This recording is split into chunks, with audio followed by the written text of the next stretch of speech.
Hello, welcome to this evening. If you've just joined, pop a hello in the chat box. It's on the right-hand side. Let me know where you're calling in from or watching from.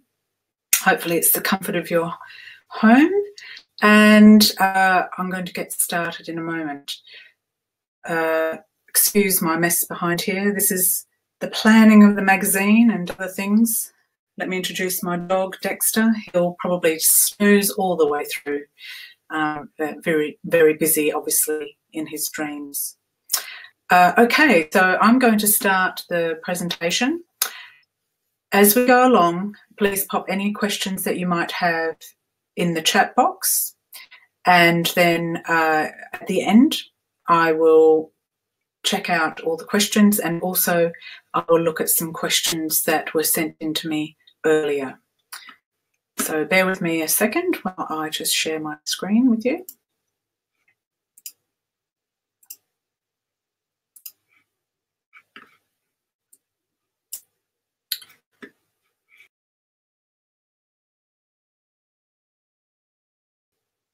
I'll make it a little larger.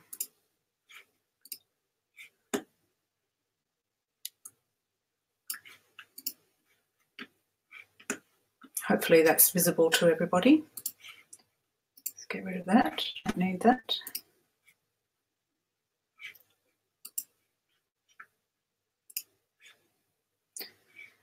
Okay, so you've probably been attracted to the question that I posed here. Help, I've lost my voice. Is my career doomed? Maybe you've had that experience as a singer. Or maybe you're worried that this might happen to you, or if you're a singing teacher, you may have encountered some students who've come up with this question, and I've certainly heard it many, many times in my practice.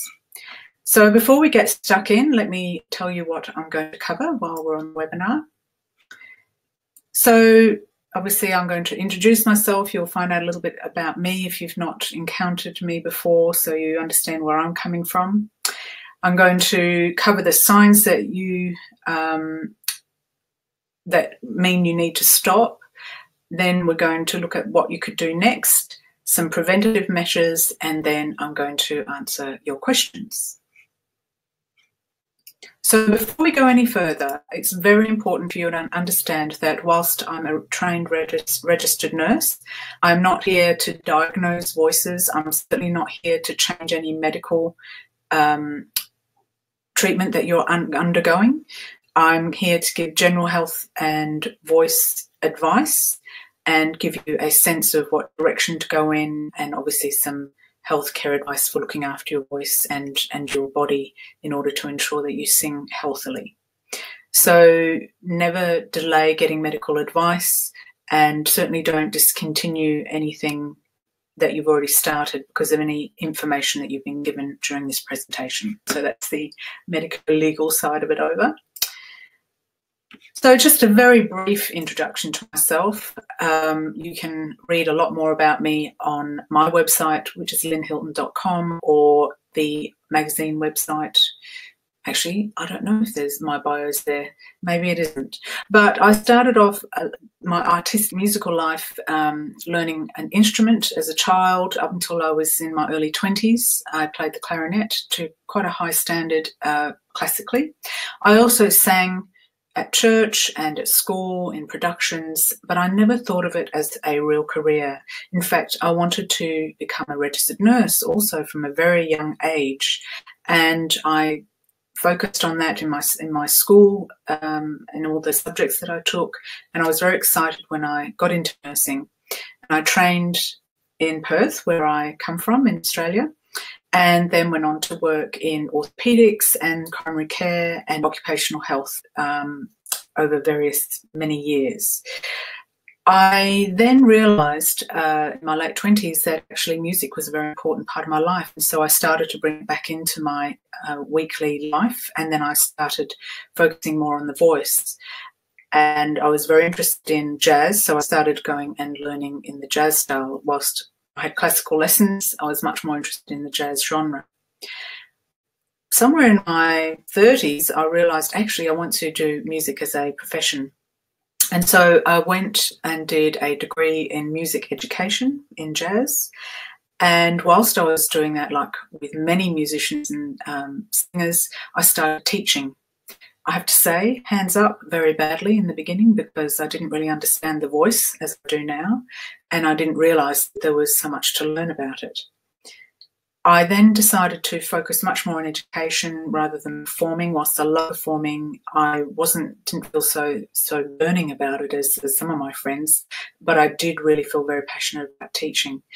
And eventually that brought me to London, where I set up my vocal studio teaching contemporary singers to get their voice sorted out so that they could go out and sing with ease. I was trained in a technique called speech level singing. And then during that time, I got asked to be a head of department for a music school called the Academy of Contemporary Music in Guildford. And that was where I started to realise there was so much that in education that singers weren't getting.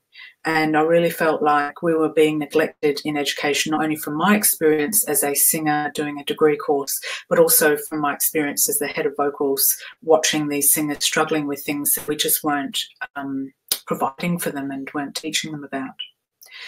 So I did that for about 4 years, and then I decided I didn't really enjoy that setting. The academic, institutionalised setting wasn't really for me, and I came back out into the private sector. And at the same time, I discovered that there was a new master's at UCL, University College London, here in London, that were putting on a master's in performing arts medicine, which was right up my alley because it was bringing together my medical backgrounds and my performance and singing background into this one field. It's quite a new field. It's still growing. It's nowhere near as big as its cousin sports medicine, but we are definitely on the move. And so that's something that I'm really passionate about now as well. Somewhere along the line, I decided it was a really good idea to start a magazine because singers don't have a magazine the way that guitarists, pianists or sound engineers do. And so I started the magazine I Sing, and you may have already had it on as an app on your device and been reading it as a magazine. And that started in 2014. And along with that, we provide various free educational webinars, of which this is one. So that's me, and I'm going to tell you a little bit more about what's happening with iSing because there's been some real changes, and I'll do that at the end if we've got some time after the questions. Okay, so I haven't heard from anybody. Could you just, somebody pop a hi in the chat box so I know that there's people able to hear me and that everything's going smoothly? So let's launch into the signs that you need to know about in order to stop singing. Hey Tom, lovely for you to pop in.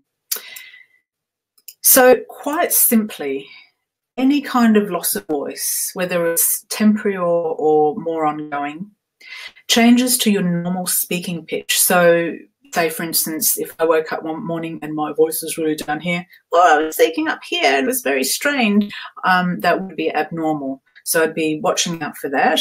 Any changes to the tone, whether that means the sound is husky, coarse, rough, raspy, breathy, or pressed. And pressed means that you're really trying effortfully to say something or to create a sound.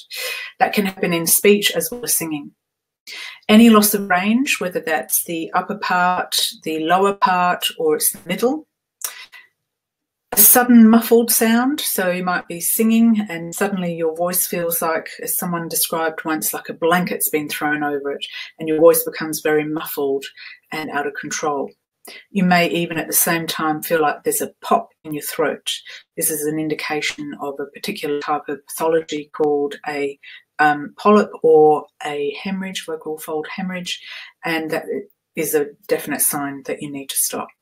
Any pain or discomfort in the throat, whether that's when you're singing or after you've been singing, and certainly if it's lasting for a period of time. Another sign might be when your pitch, as you're going higher in particular into the middle part of your range, suddenly you're getting more than one pitch coming out. So it's multiple pitches and there's like a split. What that means is that there's two areas on the vocal folds that are creating the pitch. So you might have some kind of a bump in the middle of the vocal folds with a space in front of it and behind it. And each of those areas are creating a pitch. And so you'll get a higher pitch and a lower pitch. Very weird. And sometimes people can do that on purpose. If anyone knows Layla Hathaway, she does that kind of polyphonic singing occasionally. And there's the Tuvian singers, they do it as well, but they do it on purpose. And what I'm talking about is anything that's out of the ordinary, that's unexpected, that wasn't there before. So we're thinking of over what sort of period of time. This could be whether it's immediate, whether it's you wake up with it the next day, or whether it starts to happen over a period of a few days. So what would you do then? Well, you would go and either see your GP, I should have put your GP in there as well, an ENT laryngologist. You want to go and see somebody who actually understands the vocal folds and the larynx from the point of view of someone who sings or uses their voice professionally. Not all ENTs have that training. They may refer you on to a speech therapist, and also a good singing teacher who understands the anatomy and physiology and how to work your voice from what's called a vocology point of view. So they're working with a more therapeutic approach to your voice. So they're some of the people that you might go and see if this is a problem. Now, when would you go? Well, normal people are told that they should go if you've had more than 2 weeks of ongoing change. But my advice is that as a singer, you go within 48 to 72 hours. If what you do is as a professional, then whether it's as an artist singer or a function singer, whether you teach, if you use your voice in any kind of professional way, then you really need to get on top of this earlier than later. So quite often when we go early, we can get a lot of things done before it becomes like problematic. Singers sometimes get a bit scared about that, and they worry about what the doctor's going to say and that they're going to be told that they can't ever sing again. But I can tell you that is a very rare occasion. I need to reassure you that it's very, very rare that you get told you'll never be able to sing again or that you need to stop for years on end. It happens occasionally, and if it does, then you really need to listen to your doctor, because it's important that you allow your vocal folds to recover. But for the most part, it might be a case of days, maybe weeks, depending on how long you've left it. Obviously, the longer you leave it, the more chance there is of you having to take a longer period of time off. So sometimes the singer will go, I can't cancel this gig. It means I'm going to lose my work. It means that I'm going to lose money, might lose my reputation. But in actual fact, if you turn up and you can't do the gig properly, or if you end up battling through and then doing more damage, then you may end up taking much more time off singing and having to go through a lot more grief and pain, as in, pain of not being able to sing, or the pain of having to endure medical expenses, etc. So just to remind you, if you've never seen your vocal folds, I highly, highly recommend that you become familiar with vocal folds, what they look like, how they function. There's so much information on the internet nowadays. Pop into YouTube and put in vocal folds. You can see very slow motion versions of vocal folds working, so you can see how the mucosal wave works and how they come. Not only do they come together on what I call the horizontal plane, so along the horizontal aspect, but also they come together in a wave-like fashion from bottom to top, and it's really fascinating to see that. And this is all for the purpose of creating sound. So these are beautiful vocal folds, let me tell you. They're pristine clean, there's no mucus anywhere, there's no swelling, the mucosal tissue, which is the tissue that we see when we open our mouth, is nice and healthy colour. What we're looking at the top here, or at the bottom of the image there, is the top of the epiglottis. Here we have the 2 white bands of the vocal folds, and going down here is the trachea, or the windpipe, going down into your lungs. So the vocal folds sit at the top of the trachea or the windpipe. And then we have the arytenoid cartilages, which special muscles at the back there, when they contract, will bring the vocal folds together, so that when you blow air through there, now you're creating a sound. So the other thing to understand about the vocal folds, if you've never delved into it, is that if we look at a cross-section of our vocal folds, they have these very intricate layers that make the vocal fold, make it possible for the vocal fold to vibrate at the very high speeds that they vibrate when we're talking, and especially when we're singing. Sometimes a singer, especially if they sing a lot of high notes, like maybe an opera singer or a male rock singer who's singing sort of high Fs and Ds and E's, that sort of area. If you think about middle C, so it's not the first E above that, but the next E. If they're doing that all night, someone like Steve Tyler, as his ENT says, his vocal folds may come together up to 1 million times at a gig. So depending on what you've been doing all day as well, will also include the amount of wear and tear and workload that your vocal folds have to endure. So if you have a day when you're teaching and then you go and do a gig, you're definitely going to experience, your vocal folds are going to be coming together probably up to 1 million times in the day. So the layers of the vocal folds, this lamina propria as it's called, is what allows that to happen. And so we need to look after this area. And even though we can't see it, there are ways that we can do that. Make sure you pop in questions you might have in the question box. So what are some preventative things? I really believe, and I'm sure you do too, that's why you're here, that prevention is far, far better than cure.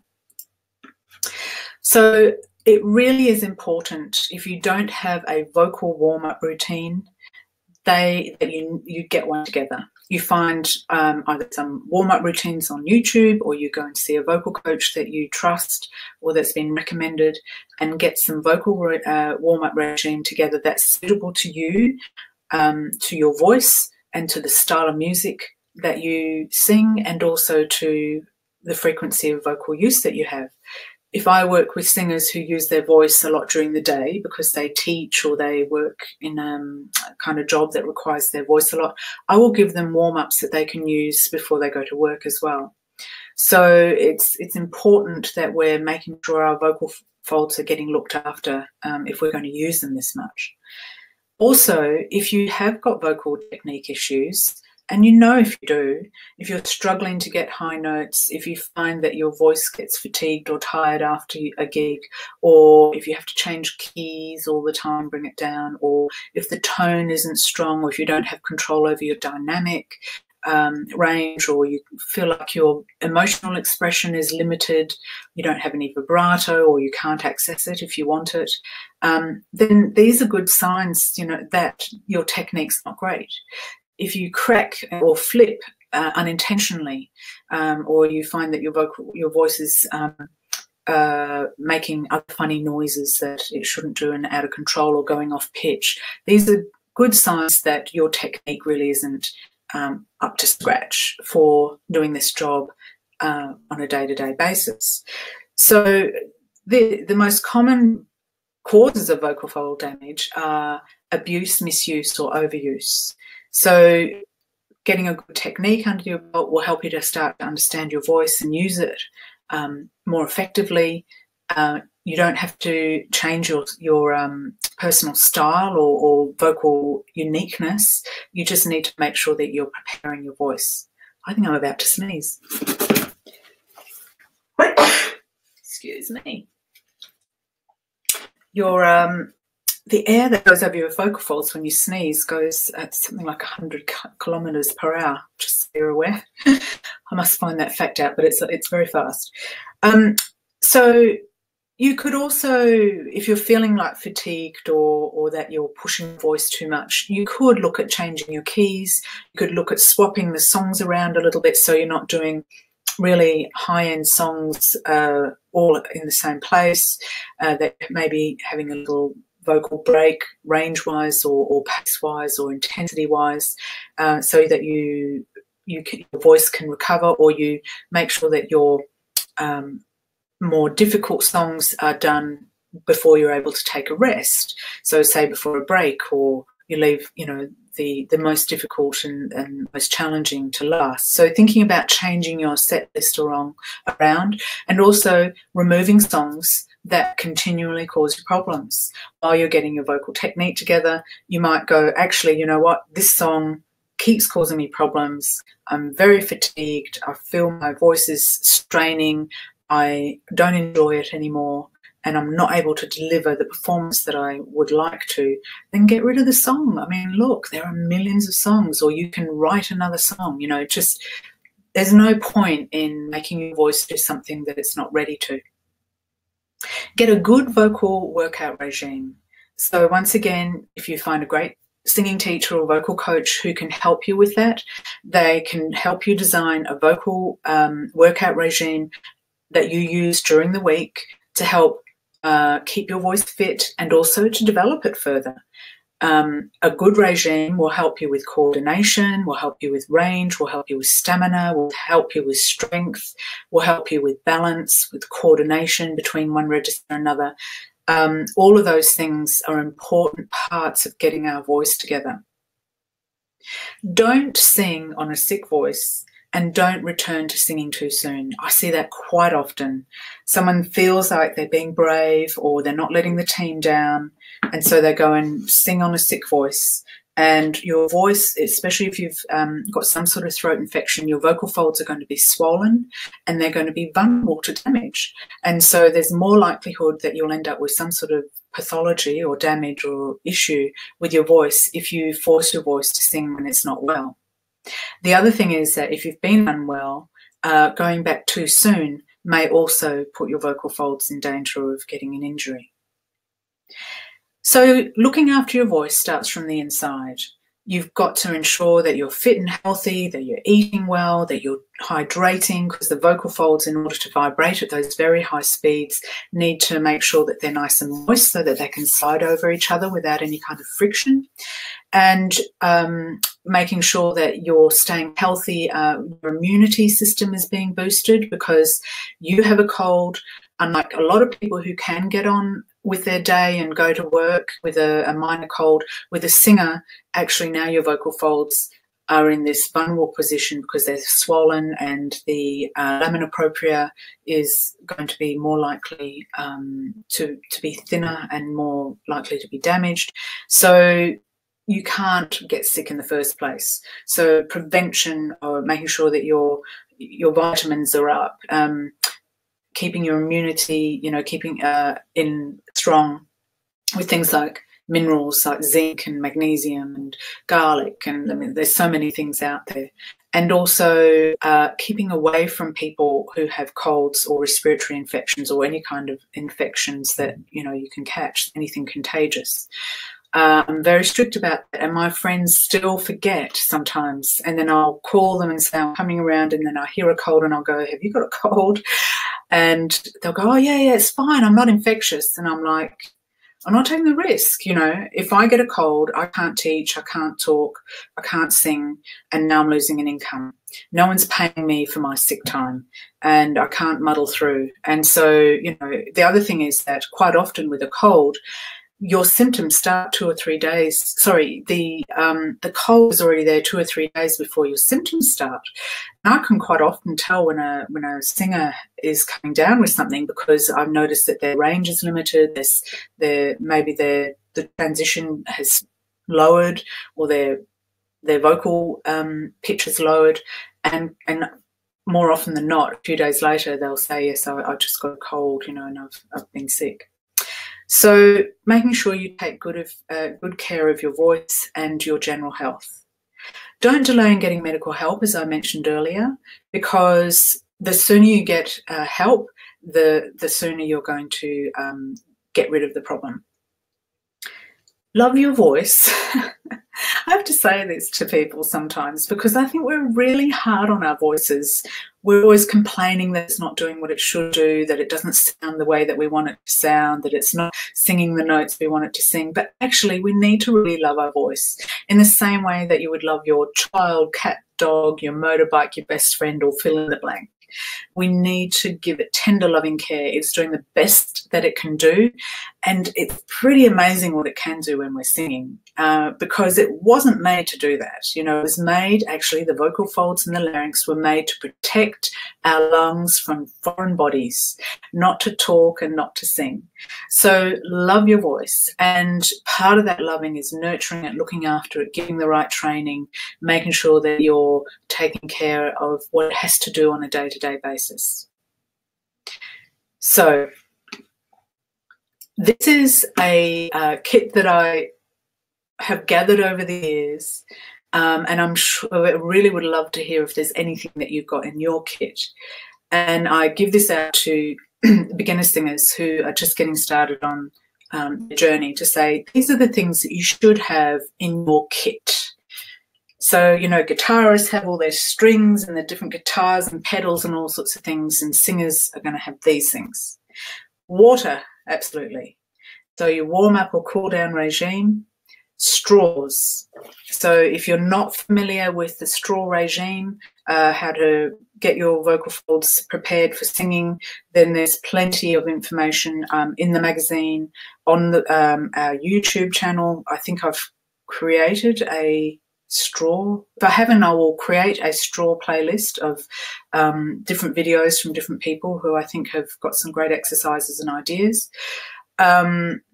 So that's part of what are called the semi-occluded vocal tract exercises to get your voice ready for singing. You may want to include a nebulizer, certainly a steamer.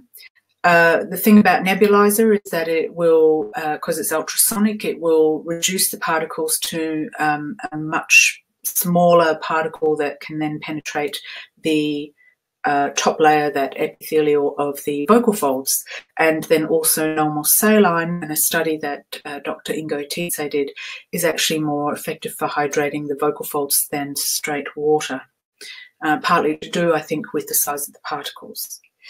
I'm not going to delve into the nebulizer so much. If it's handy to you, or if you know someone who can help you and understand how to use it, etc., then, or if you've used it for asthma, or you know somebody who has, then follow that up. You don't need to put any medication in there, just normal saline. Much more accessible, of course, is a steamer, and there are plenty of those on Amazon. Hand sanitizer, especially in a place like London. I don't know if it's like that for you wherever you are, but if you're on the underground, there's just so many germs. So I like to have a sanitizer that I will, you know, use to spray or wipe my hands after I've been traveling. Also, you know, if for some reason you end up going to a loo or you go to a gig and there's no toilet paper, you know, or washing facilities, at least you've got something you can, maybe not toilet paper, that's the wrong thing. So, I mean, for washing your hands afterwards.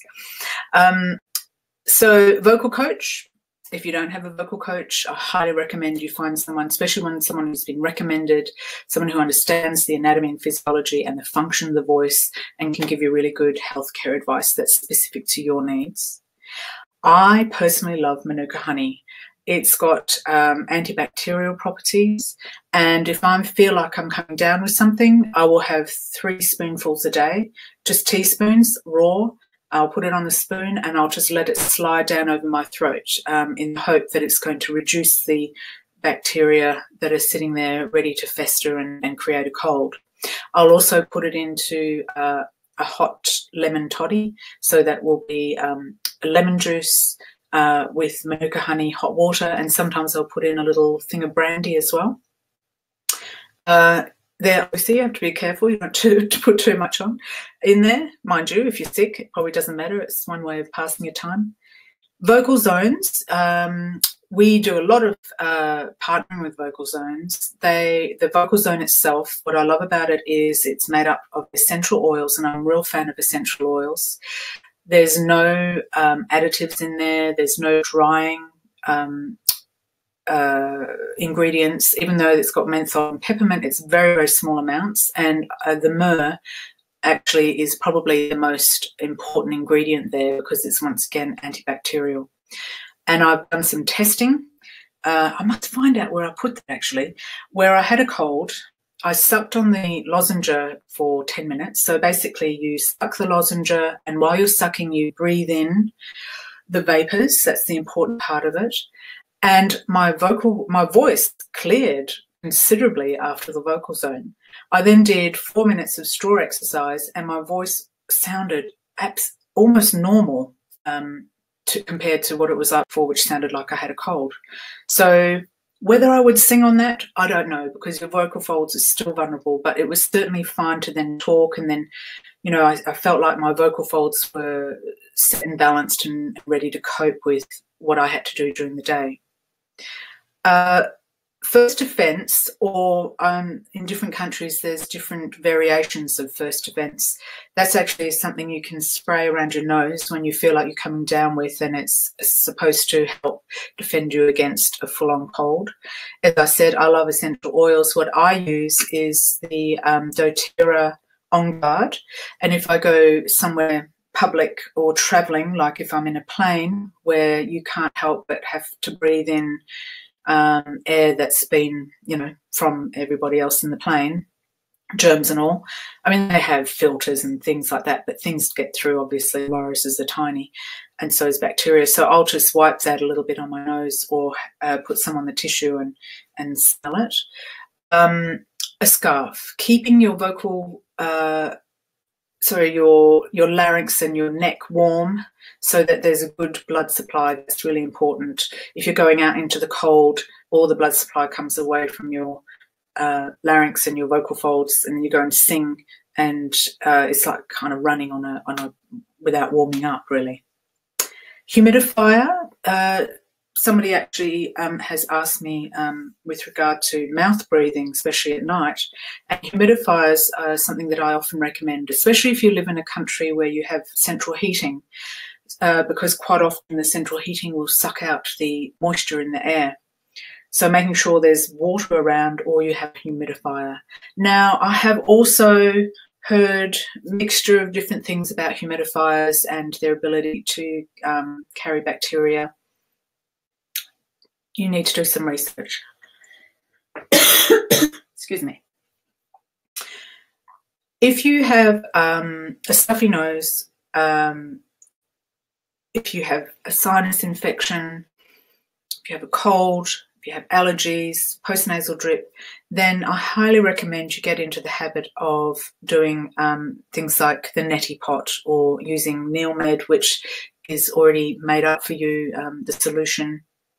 And doing that on a daily basis. I've seen a lot of success with people in particular who have hay fever and allergies, but you have to do it regularly. So that's for clearing out the nasal passages, keeping it clean, keeping it free from bacteria.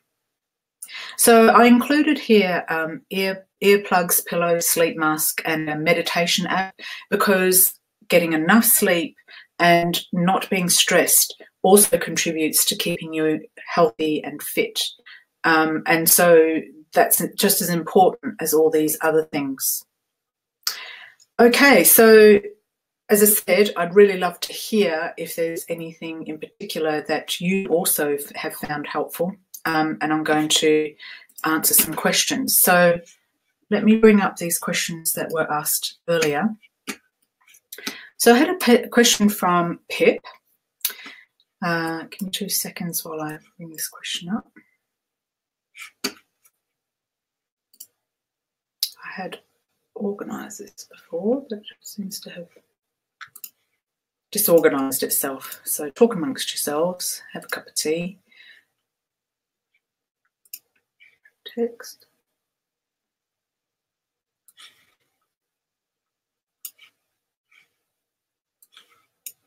Okay.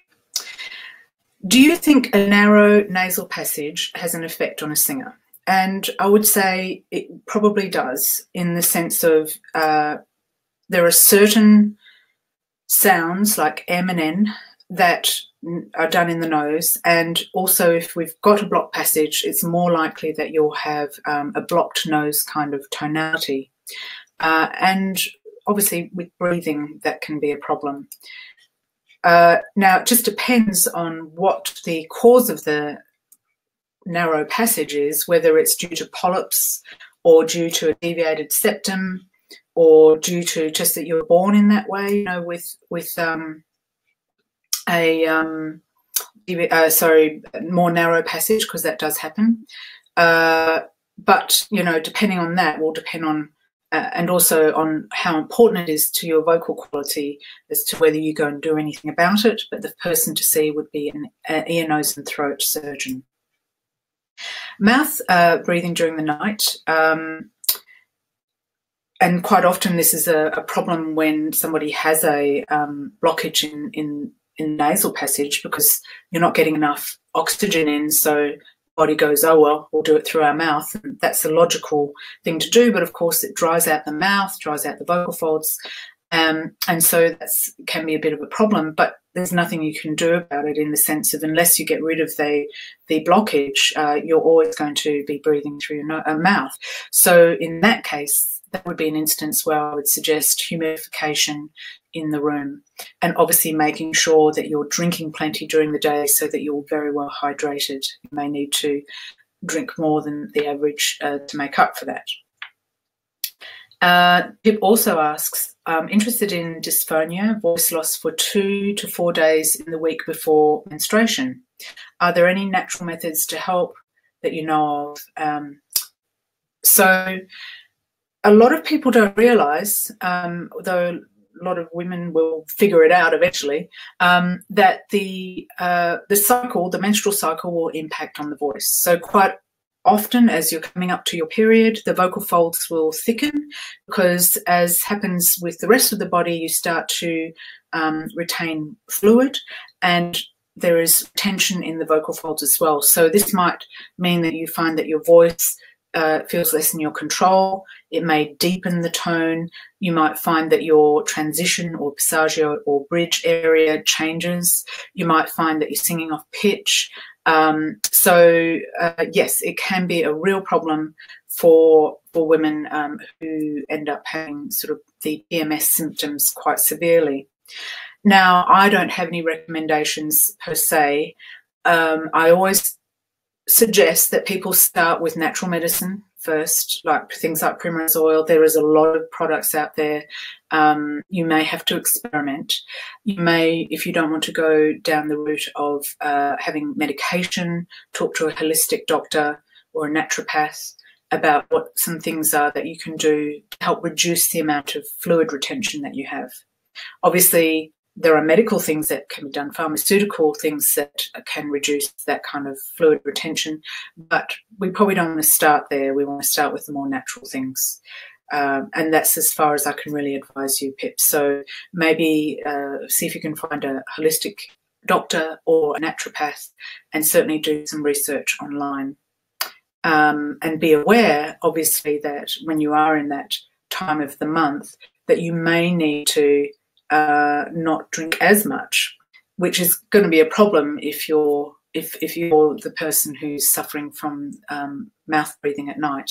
So it's going to be this really fine balance. And I think that's another thing that we need to understand as singers, that we're constantly balancing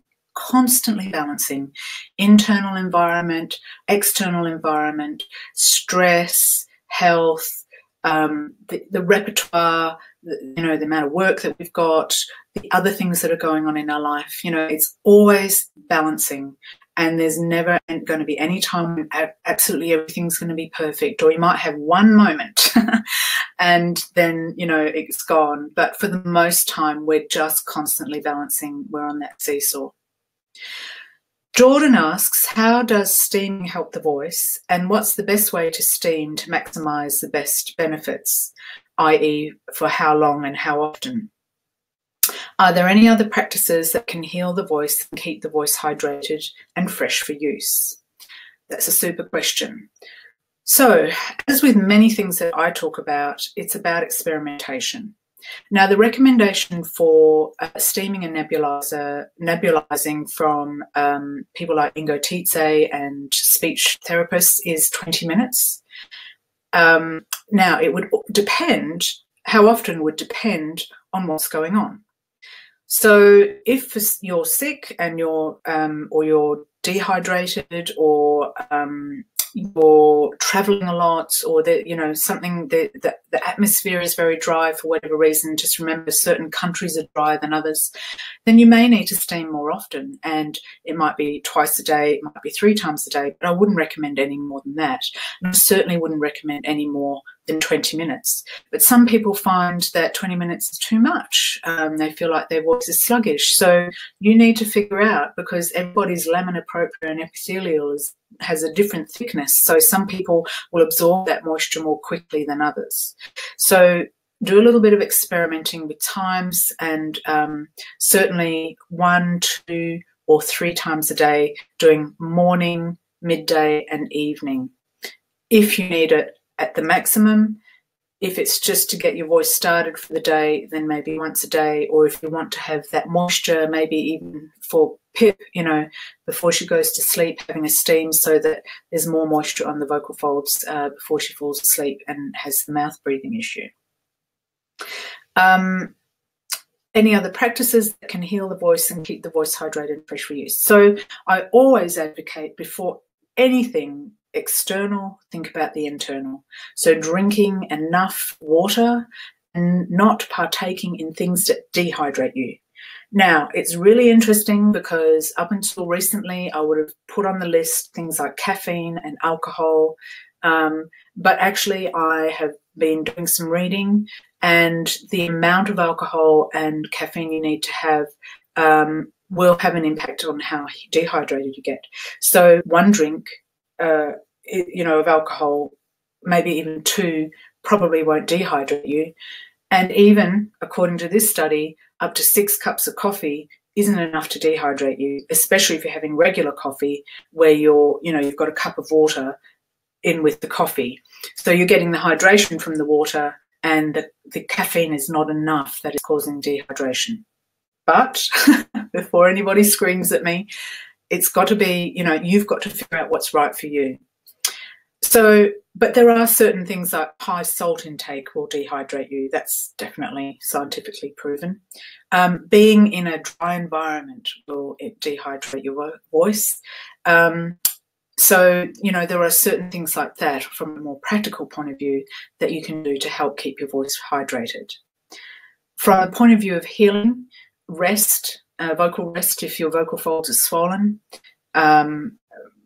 Real advocate for that. I love vocal zones, as I said, and essential oils. These would be things that you would inhale so that the substance goes over the vocal folds. And then another one actually is Thayer's slippery elm. Slippery elm's another very good natural healing medication.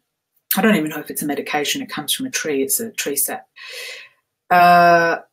Anything else I would add? If you're online, Jordan, let me know if that was answering your question, and if not, maybe drop me an email.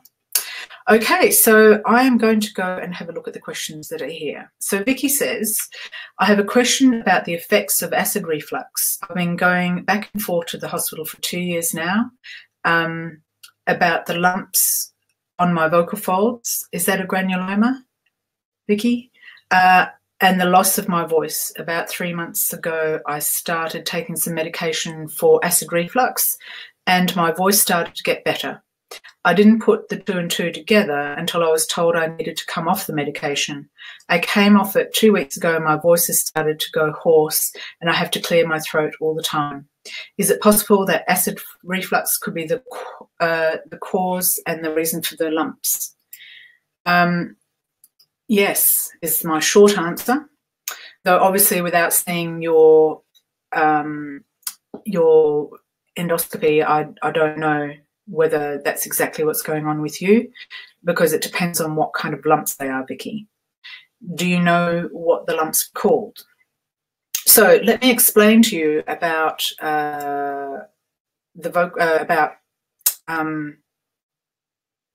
reflux.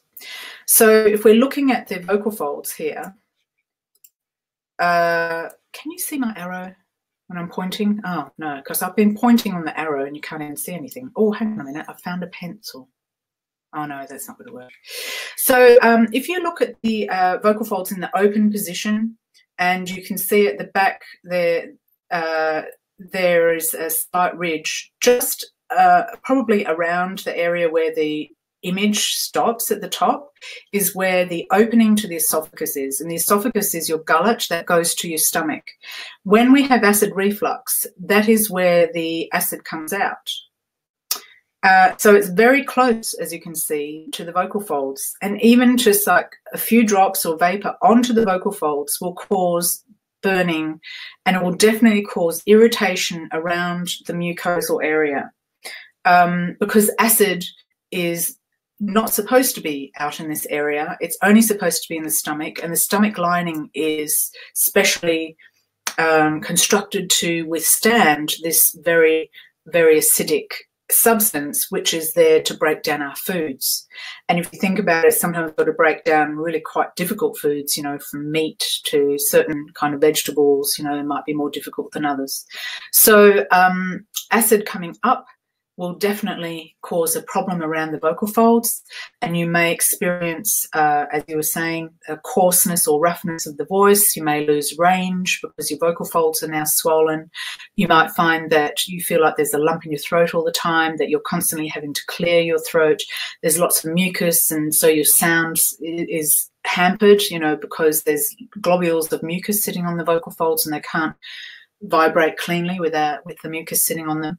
So the two things, like, you know, that connection is absolutely without a doubt for me, that the medication you were on for the reflux was actually what was helping your vocal folds heal, because they weren't having to deal with this acid being around them. So the thing about your vocal folds is once they get affected by the acid reflux, it can take some time. I'm not going to tell you what to do with your medication, but it depends on why you came off the medication. But if it wasn't because that's what the doctor ordered, then I would probably consider going back on it and then finding some other things that you can do to deal with your reflux. So there's many things, like if you go to my website, lynhilton.com, and you do a search for reflux, I've got some top tips and an explanation of what reflux is. Also, there's plenty of information on YouTube and on the net and Google about how to deal with reflux. Anything from raising the head of your bed to changing your diet to changing when you eat, and so forth. So I hope that helps, Vicky. Right, so Nara. Hi, Nara. I know a singer who was just diagnosed with a cyst in the intermediate layer of her vocal cord. She was told she isn't showing any signs of misuse and that the cyst is inoperable. What is your advice, whether she'll ever be able to sing like she used to? So cysts come randomly. It's bad luck. People sometimes are born with them, or sometimes they just develop like they would on any part of the body, really. So it isn't necessarily to do with poor vocal technique, for sure.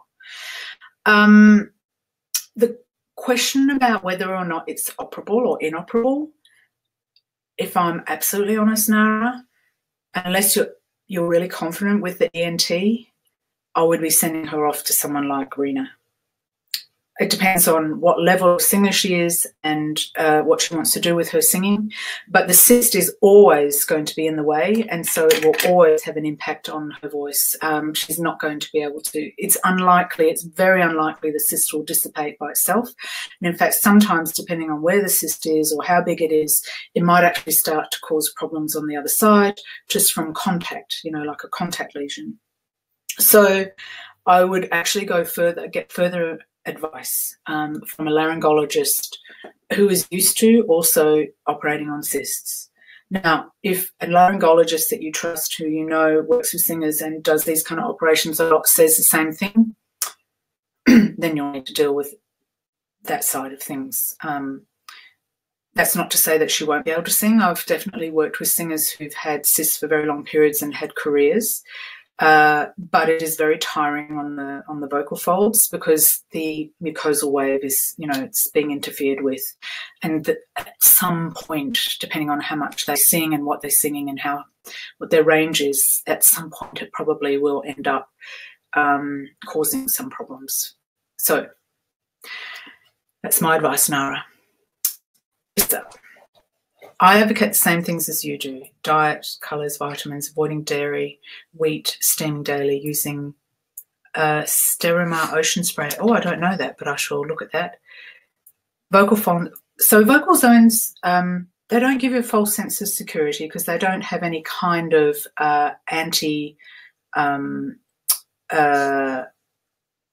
what's the word I'm looking for? They don't.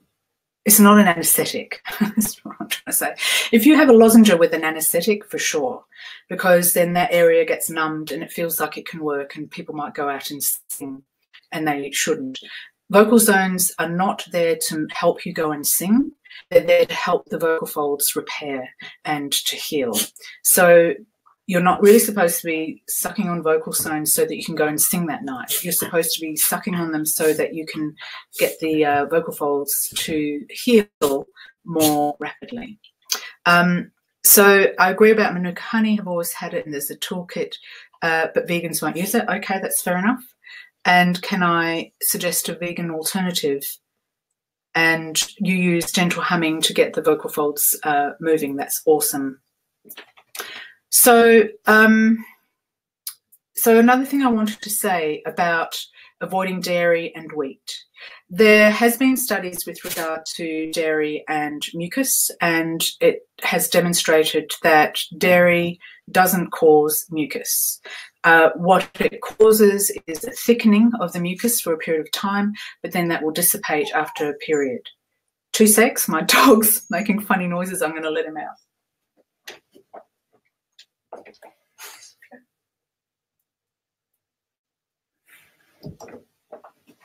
Rather unusual, that. Unless, of course, you have a lactose intolerance, and then that's a whole other thing. And that's the same with wheat or gluten or anything really. If you have an intolerance or an allergy, obviously avoid it. If it's not causing you any problems, then fine. I know that Pavarotti would have a bowl of spaghetti before he sang.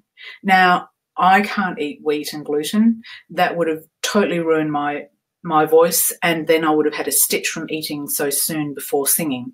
But, it worked for him. So I think we need to also be really careful about what advice we're giving, and remembering that everybody's different and everyone reacts differently. And of course, if you have a reaction or allergy or an intolerance, you need to avoid these things. But if you don't, and it's not making any difference to your singing, there's really no reason that, if you wanted a glass of milk before you went and sang and it had no impact on your voice, do it if that's what you want to do. Now, whether you should be drinking milk as a human, that's a whole other story. So the book that I read that has really opened my mind about these things and had really supported what I've already been noticing is called The Bad Food Bible by Aaron Carroll. Dr. Aaron Carroll, who is a pediatrician and researcher, and he has researched a lot of papers to find out the truth behind things like alcohol, gluten, MSG, what's it called? Genetically modified foods, caffeine, salt, sugar. Organic food. That was gut-wrenching for me. Apparently there's no difference with organic food and normal food, but you need to go and read the book, and you need to also chase up the studies that he's quoted, and start informing yourself more as well. So that would be my only caveat with regard to the dairy and the wheat thing. So also for vegans, unfortunately, and I will find one and see if there's a vegan alternative, as I'm sure there is, because it seems nowadays that there are a lot of options for people who have special dietary needs, and make different choices for food that they want to eat. So I will check that out, but off the top of my head, I don't have have another option, Rissa, but thanks for bringing that up. Una, thank you so much for this. For me to type the question, I had to stop the video. Oh, I wanted to ask about singing a little bit before on the period. I have quite a bog change during that time. What's your advice? Una, I don't quite understand the question there. Singing when you're menstruating. Now, the other thing too that's really worth understanding about your voice as a female, when you're in that premenstrual state, your vocal folds are swollen and the lamina propria and the epithelial layer are going to be more delicate and vulnerable to injury. So thinking about not doing repertoire that's really tough or high if you can help it, or maybe avoiding singing on that sort of on the worst days, because you're more likely to get hemorrhage or polyp in that situation. It's great, isn't it? You know, it's bad enough that we have to have the damn thing every month, but now it's going to impact on our singing. So everybody's different. It's just worth noting that you're vulnerable. So if you were coming up for your period and you had a cold and you started taking aspirin, because aspirin or any kind of blood thinner is also a big no-no for singers, you are really, really tripling up on your risk of having vocal fold injury. So you've got to think about, how do I balance this? You know, if you can't do the gig, is there a way of changing around the repertoire? Is there a way of giving the instruments more, showcasing them more? Or is there another singer in the group that can take more of the load? Is there a way of changing the intensity, you know, not always belting everything, you know, if that's an option to you. It's really hard if you're in a show. And a little bit like sometimes what a female singer might do is put themselves on the pill constantly during a period of heavy workload, because then that's not going to happen. So it's as athletes do the same thing. They stop getting their period, so they go on a contraceptive pill that's ongoing, and during the period of intensive, if they're competing or it's a very important show or whatever, then they're just not going to have to deal with getting their period in the first place. It's not an easy answer, I'm afraid, and I think we just have to once again just find out what works and what doesn't for us, and just be mindful of this situation when we're coming up to that area of our cycle. Rissa says sometimes it's silence reflux. Exactly. So there is a great article in the magazine about silent reflux and normal reflux. So silent reflux is when you don't have enough acid. Okay. Oh, Pip, you're on. Great. I'm glad that helped you. Vicky, great. Go back to your voice doctor, and that's really fab. So the thing is that I try to be gentle about this, but on the other hand, I also feel like my job really is to help support you as the singer or the singing teacher. The reality is not all ENTs, not all doctors are equal.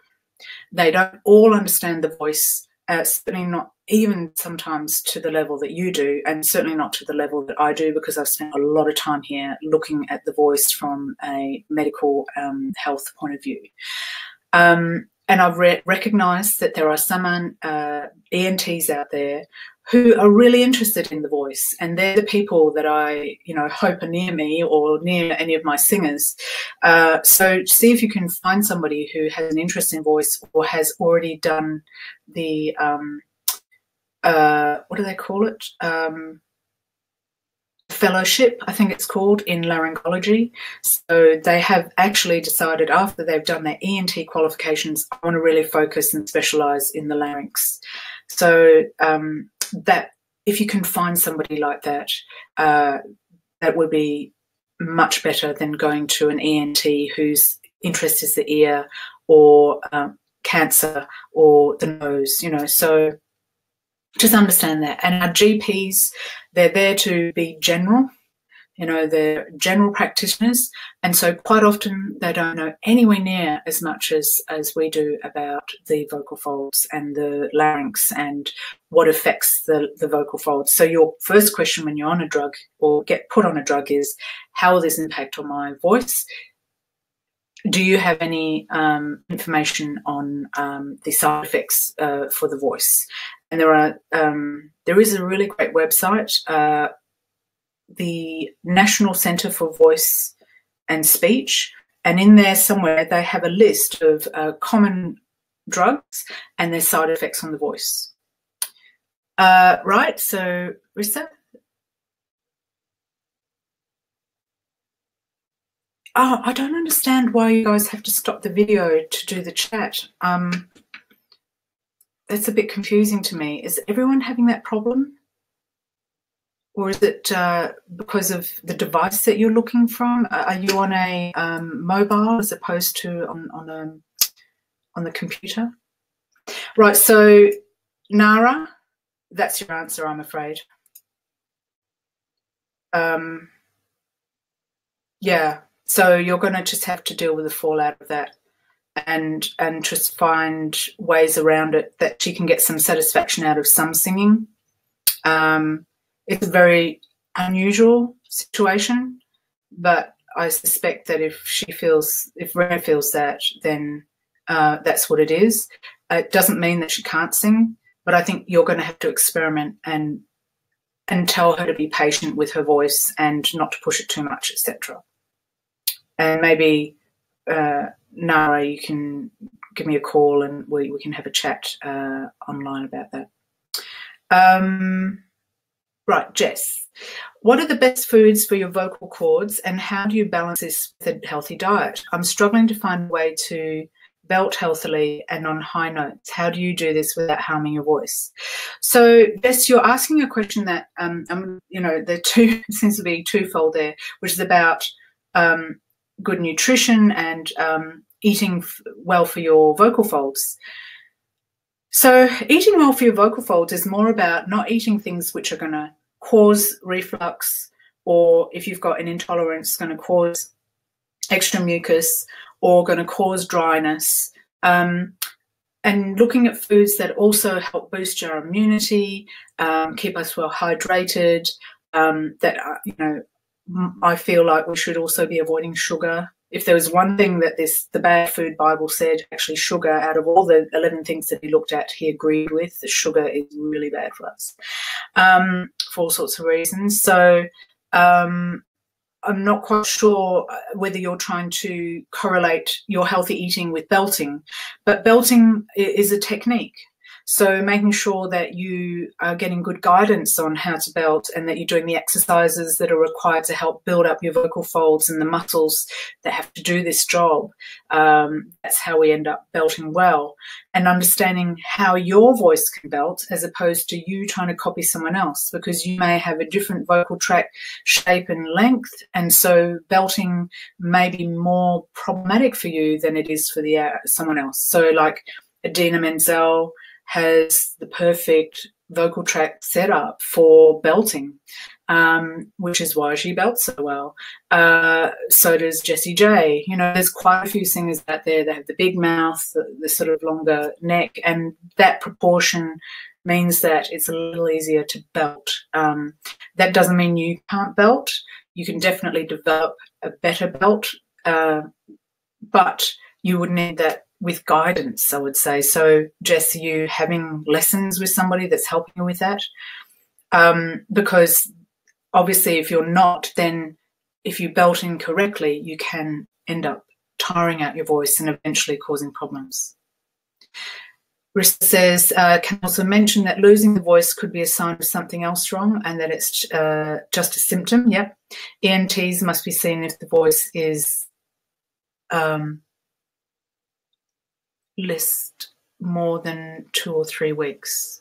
Oh, the voice is lost for more than 2 or 3 weeks. Absolutely. Yeah. But as I was saying earlier, that if you're a professional voice user, I'd be going to the ENT within 48 to 72 hours.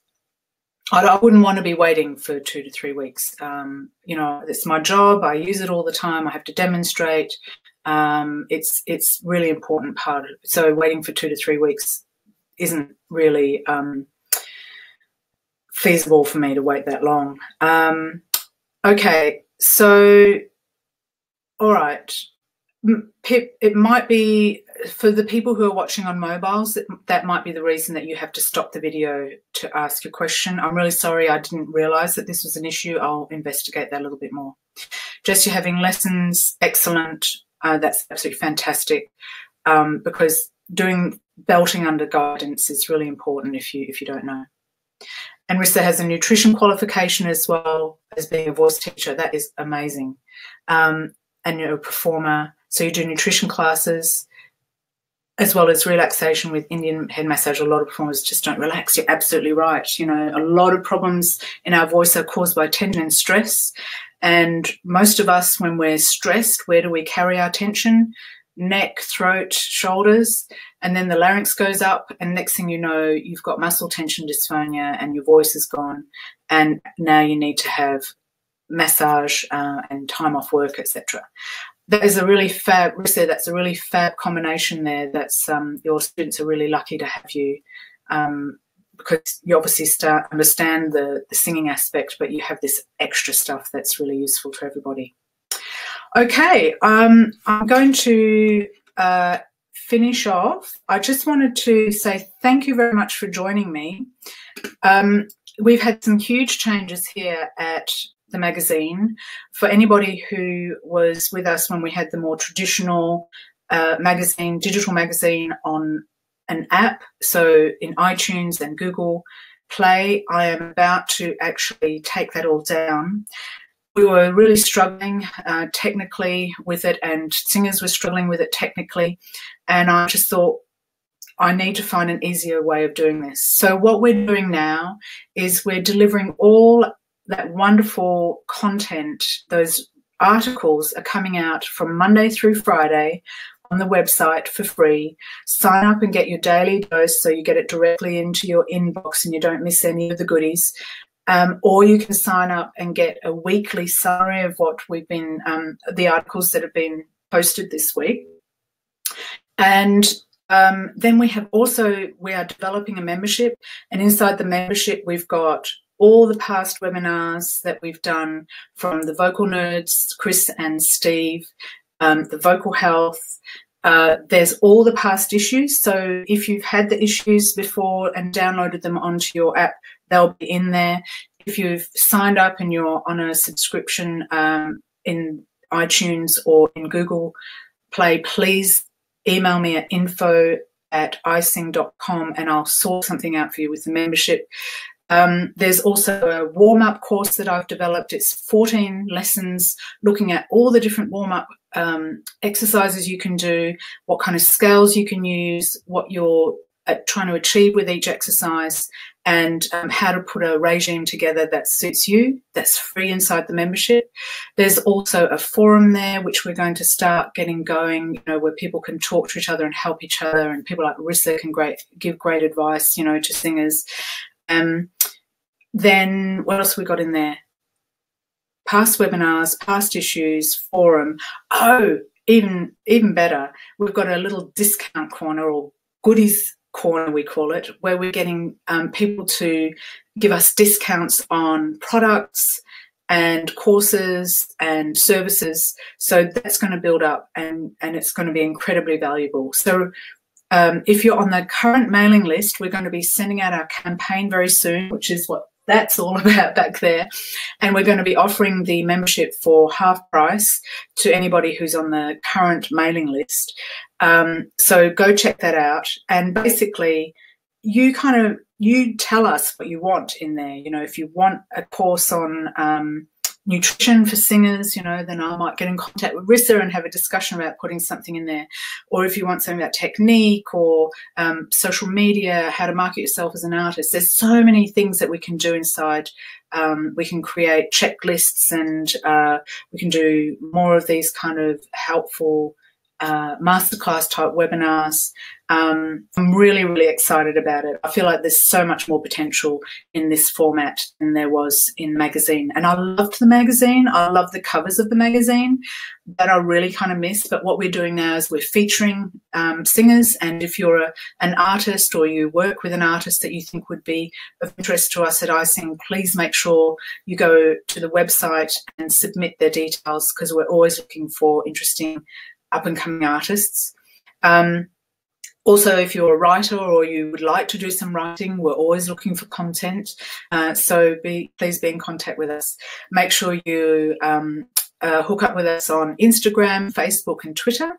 And also subscribe to our YouTube channel, because we're starting to release a lot of the videos that we had that were just inside the magazines before. And there's some really fab working singer, vocal nerds, interviews and all sorts of things.